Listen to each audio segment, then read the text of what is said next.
Corona संसर्ग टाळण्यासाठी व गाव स्वच्छ राहावे या हेतूने माहूर येथील वायफणी गावातील तरुणांनी पुढाकार घेऊन गाव परिसरात नियमित फवारणी करण्याचं निश्चित केलं आहे। याप्रसंगी गाव निर्जंतुकीकरण मोहीम दरम्यान माझं गाव तंदुरुस्त व स्वच्छ ठेवणार अशा घोषणा देण्यात आल्या।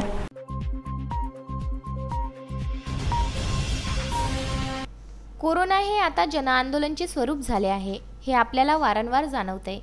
त्याचेच उदाहरण म्हणजे माहूर तालुक्यातील अतिशय लहान खेड्यातील तरुणांनी हाती घेतलेली मोहीम होय। कोरोना विषाणूचा संसर्ग टाळण्यासाठी व गावही स्वच्छ राहावे या हेतूने गाव निर्जंतुक करण्यासाठी वायफणी येथील तरुणांनी पुढाकार घेऊन सोडियम हायपोक्लोराइड व BSC पावडरच्या द्रावणाची फवारणी केली। कोरोना संपुष्टात येईपर्यंत गाव परिसरात नियमित फवारणी केली जाणार आहे।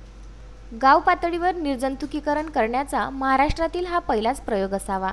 कोरोनापासून दूर राहण्यासाठी आपणही आपल्या गावात गावबंदी सोबतच असे निर्जंतुकीकरणाचे नियोजन करावे, असे आवाहन त्रिशूल पाटील यांनी केले आहे।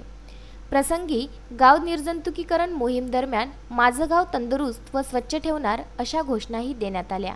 गावचे प्रतिष्ठित नागरिक माणिकराव पाटील, सरपंच नारायण खुपसे, भीमराव टिडेवाड, दीपक जाधव, ओम पाटील, तन्मय पाटील, राहुल सूर्यवंशी, सुनील सिडाम, पप्पू मुंडे, कृष्णा कदम इत्यादींनी परिश्रम घेतले। कोरोना विषाणू संसर्ग थांबविण्यासाठी शक्य त्या सर्वच उपाययोजना वरिष्ठ पातळीवरून येणाऱ्या निर्देशानुसार राबविल्या जाणार आहे। या काळात नागरिकांकडूनही सहकार्याची अपेक्षा व्यक्त केली जात आहे।